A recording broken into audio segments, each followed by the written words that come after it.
At Arnhem, kinda like a home GP for you from Lommel. You gave it everything you had there for the podium. Just came up a little bit short, but I think you can be really happy with your speed and progress all weekend, really. Yeah, 100%. It's much better than the previous weeks where I've also felt good, but I just haven't had the speed. This week I had it in me. Track was super demanding and I was good throughout the whole moto. In fact, in the last moto I put my best lap in on the last lap, so that was cool. But a lot of positives. If I didn't have a couple dips in the middle of both motos, I think I had podium this weekend, so I'm a little bit bummed to miss it, especially because it was so close at the end with Andrea. But no, definitely positive. Go home with a bit of bonus money, so it's good. And obviously this year you picked up the injury, but ever since you came back in Indonesia, you know, you're sort of running the same places as before the injury. That's not easy to do, but it goes to show the progress you're making this year. Yeah, 100%. And I feel like when I came back, I kind of felt stagnant. You know, I wasn't making progress. I kept getting like 8, 7, 6, and the speed and everything was good. You know, I was missing maybe a second a lap, 1.5 to Kai and Lucas, but that's at the moment that's a bit. It's tough to get there. But I was there with the other guys. It was all down to starts, I would say, which I fixed this weekend. You know, I've grown a pair and I go in hard in the middle, and that seems to be working. So slowly we're getting there. Small things everywhere. Every corner, every braking zone. If you can brake a little bit later, get on the gas a little bit earlier. That's actually what separates us. So we're getting there. And like you said, I touched on, the track was super demanding. It was really, really rough there today. What's it like to ride? It's not quite like a Lommel where you can just like blast over bumps. You have to ride it a different way. I was going to say, I just had the debrief and I also explained, like you cannot just, let's say, Jeffrey Hurlings through the track, you know, where you hit everything as fast as possible and you can't do that because it's really hard base here, and the bumps are super sharp. So there's 2 or 3 bumps in every braking zone where you kind of got to help the bike, because if you don't, it's just going to kick you in the ass and you're going to go flying over.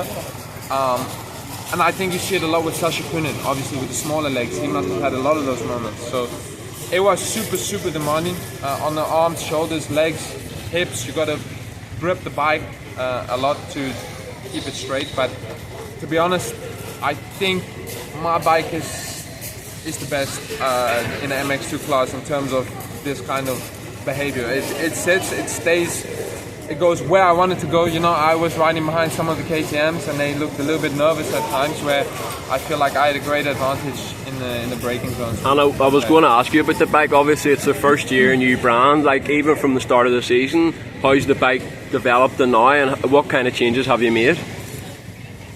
I haven't made a lot of changes, to be honest. I've gone harder on springs, but that's because the pace has been going up, so I've gone faster. I hit everything a little bit faster, so I needed the harder springs. But I haven't made any changes. I've been working more on myself, off the bike, physically, and then obviously technique-wise on the bike. I had a lot of improvements to make, but this weekend was actually the first weekend that I made a pretty significant change. On the mapping, we took a lot of the engine braking off. So it was almost like a 2-stroke, you could say. You know, if you go off the gas, you roll, where there's no engine braking. And I liked it. You know, with the braking bumps, you can't necessarily use your back brakes a lot there, so it was good. And I was talking to your mum the other week, and she told me about your brother and your dad having visa issues. I mean, you're coming from South Africa. I don't think you've seen them in 2 years. What's that like, you know, being on the other side of the world from your father and your brother? It must be quite tough, but at the same time, you seem to be loving life here. No, 100%. It's hard to not be appreciative of where I am. You know, this is what I've dreamed of since I was, you know, and I honestly never thought I would make it here. So it's something that when I wake up in the morning, it's like, I'm Camden McLellan, I ride on the best team in the paddock. You know, it's something to look forward to every day. So it's easy in that regard, also because I'm doing what I love, you know. But no doubt it's not easy, especially for my mom. She's missing her other kid and my dad. So I would say it's much harder for her. I have a distraction, you could say. But I definitely miss them, especially on days like this where I do good. You know, I want to come off the track, give my dad and my brother a hug, but it's what it is. And last question, just if you keep developing the way you're going, next year could be very, very bright for you. I guess the last stage is get to the same level in hardpack as you are in sand. Yes. I think it's just build myself in terms of starts, speed. Like you say, on the hardpack I miss a little bit compared to the sand. So we're trying to kind of end the season consistently, 3, 4, 5 around there. You know, the first two are something at the moment, and then have a good winter and come out swinging next year for a title bid. I can't lie, that's the goal with the team. So we'll see. Perfect. Thanks for your time. Appreciate it.